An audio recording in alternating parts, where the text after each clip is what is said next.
Professor Duncan. Hi. Good morning. Thank you, Professor Benton.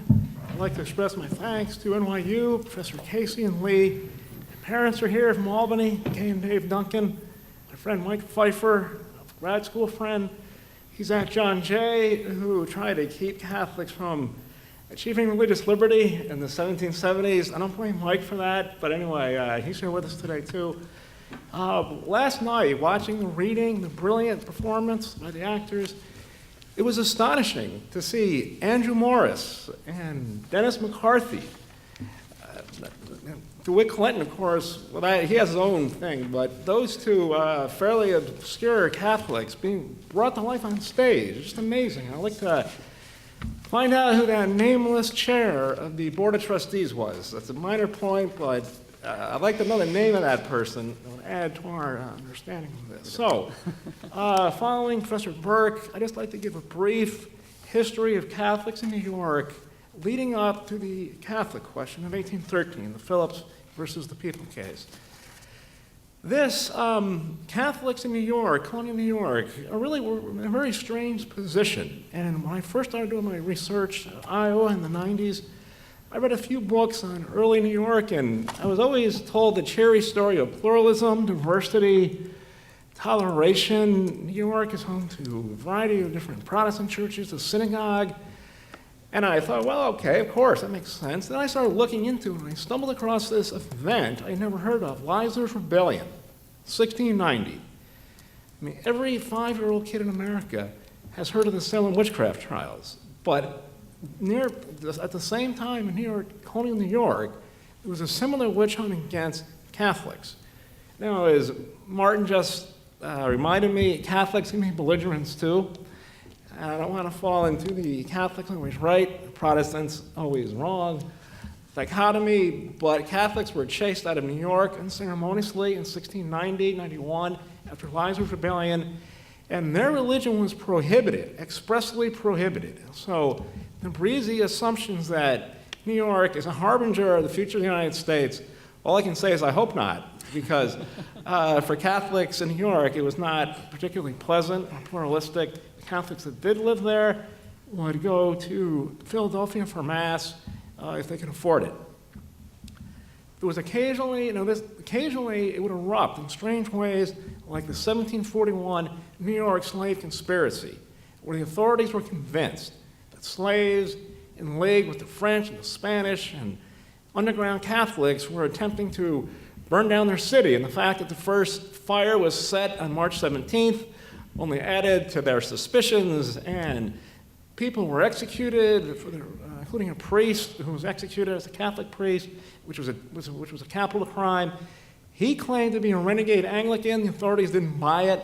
So that was a ghastly sort of reminder of this very strange situation in New York that existed until the Revolution.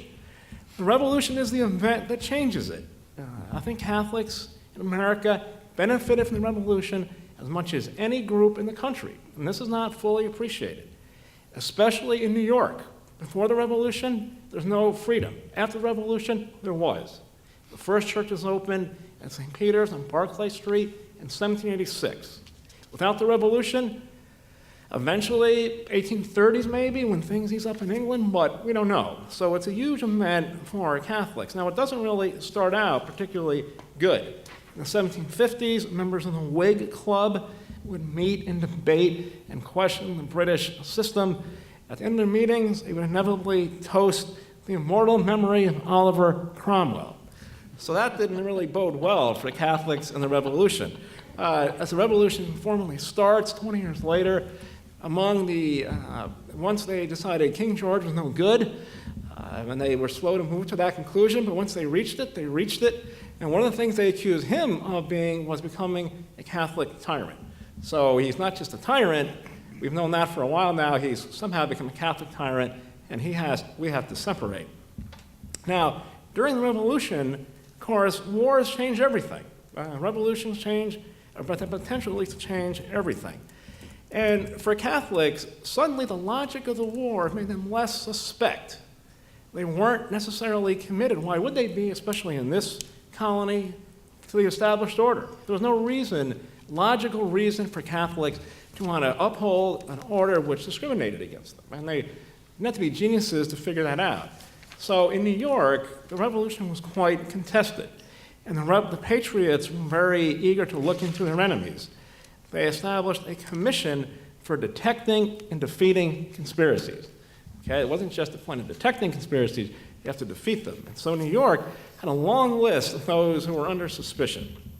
Slaves, Shakers, Tories, deserters, Hessians, neutrals, robbers, spies, and even Quakers, but no Catholics on the list.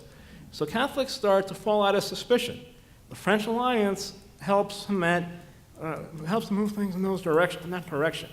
Now, during the war, the aforementioned John Jay, a conservative revolutionary, he expressly tries to prevent Catholics from being included in religious liberty. He wants to maintain that exclusion. He's defeated. Catholics do gain religious liberty, and as we said, they open the church a few years after the war ends. But there's also certain oaths regarding citizenship put into the Constitution for immigrants and potential voters. Now, in the mid-1780s, the church opens in Manhattan. The leading political party in the state is around George Clinton, Irish Protestant from rural New York, and it's rural New Yorkers. I'm not sure what George Clinton's, DeWitt's uncle's role is in this, but it was the anti-federalist who adopted a law, proposed a law to prevent effectively Catholics from holding office in New York. It was, of all people, and this shows the twists and turns this story can take, it was Alexander Hamilton. When I was in grad school, he was clearly one of the bad guys. He was definitely one of the bad guys.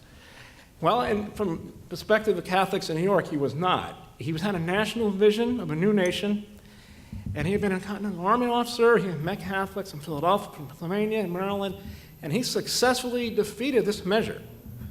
He had that kind of ability. The next year, Hamilton's out of the legislature. His opponents notice that fact. They get that oath of office bill enacted into law. 1790s, this a crucible of American political history and the political identities that are formed. The French Revolution breaks out. The French revolutionaries attack the church. All Americans with political knowledge have some view on this. The Federalists are aghast. They portray themselves as the great defenders of religious liberty, which had a certain credibility to it.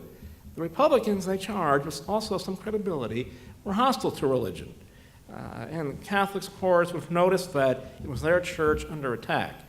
So, in the 1790s, it looked as if the Federalists and the Catholics, based on Hamilton's efforts, the law passed by anti-Federalists who became Republicans, the politics of the revolution in France, would lead Catholics and Federalists into an alliance.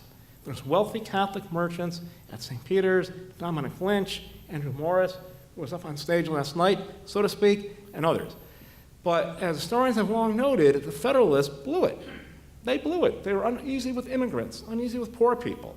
Irish Catholics struggling to make a living weren't their ideal American citizenship. The other party, the Republicans, the Tammany Society, ironic given the later history of that august group, institution, they were nativist Republicans. But in 1800, as a part of the winning the election of that year, the Republicans, led by Aaron Burr, naturally organized poor people, immigrants, and in the wards where Catholics lived, the vote went for the Republicans. One Federalist said bitterly afterwards, his party's defeat came from United Irishmen and French and other foreigners in those wards. The Federalist Party never fully recovers from this debacle. And in New York, there begins to be more urban republicanism, different from the anti-Federalist rural sentiment that was strongly Protestant, evangelical Protestant, and anti-Catholic. DeWitt Clinton is at the center of this. I'm not 100% convinced why. He had Irish roots, they were Protestant. His uncle, he was very close to, his group in the 1780s were not friendly to Catholic voters. But Clinton makes something of an alliance, and I sort of set up this dichotomy among Republicans. the Nationalist Republicans of Tammany, the Atlantic Republicans of Clinton, DeWitt Clinton especially, United Irishmen, Catholics, and immigrants. Clinton becomes quite a help here. As a young senator, he helps repeal a Federalist law that had extended the citizenship time for immigrants. In 1806, there was a midnight mass at St. Peter's. A mob menaced the proceedings, but as Elizabeth Ann Seton, a future Catholic saint and a convert to Rome, said of the incident, they said it was high time, the cross was pulled down, but the mayor has issued a proclamation to check the evil. So DeWitt Clinton has a history leading up to 1813. Now, he is a slippery figure. He's a Republican who some Republicans detest. He runs for president in 1812. He's kind of a quasi-Federalist, renegade Republican. Eventually, he breaks with Catholics in about 1820 as a Van Buren Republicans, make an alliance with them. But for a good part of this, he is of great assistance. Now, the key moment, as I see it, and others have said, is 1806. The Republicans, now an urban party, nominate Francis Cooper for the New York legislature. He's a Catholic. He is well-connected. He's fairly affluent. He's not Irish.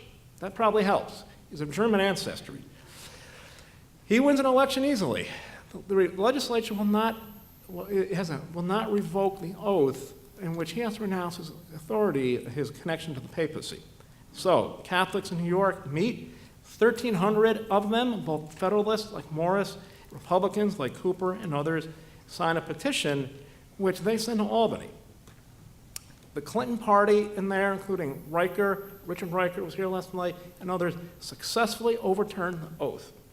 Huge victory for Catholics. They use some of the same arguments Al Smith uses in 1928 and John F. Kennedy uses in 1960. Basically, that it's a spiritual connection. Our first loyalty, politically, militarily, is to the United States. At one point, they said, even if the Pope himself led an army into New York, Catholics would fight against it. Now, that's not likely then. Presumably, it's even less likely now. But the point was made that Catholics were loyal first to New York and the United States. 1807, Federalists and Nationalist Republicans formed what they call the American Party against immigrants, foreigners, Catholics. Somehow, the Atlantic Republicans win. So that is a key moment in this history as well. The War of 1812, as a questioner said last night, is also crucial. It is during that war that Nationalist Republicans dropped their nativist objections to Catholics. Members of the Tammany Society and the Hibernian Providence Society now go to each other's banquets. Unthinkable a few years before. They toast each other. They see the common enemy, Britain, England. So that confluence of events helps end any sort of division between those Republicans and Catholics. Catholics clearly support the war. As one Irish writer said, we appreciate America. We have found here what was unfeelingly denied us at home. They don't need to be told that their rights in America are not respected in Britain. So in 1813, when the case comes before the court, Catholics had a series of advances over the previous 35 or 40 years. Religious liberty, and then political equality effectively, and then this decision in the court case which further and very specifically protects their religion. So when William Sampson says, in the case, I am not just a friend of Catholics, I am a Catholic, politically at that moment, he was. Thank you.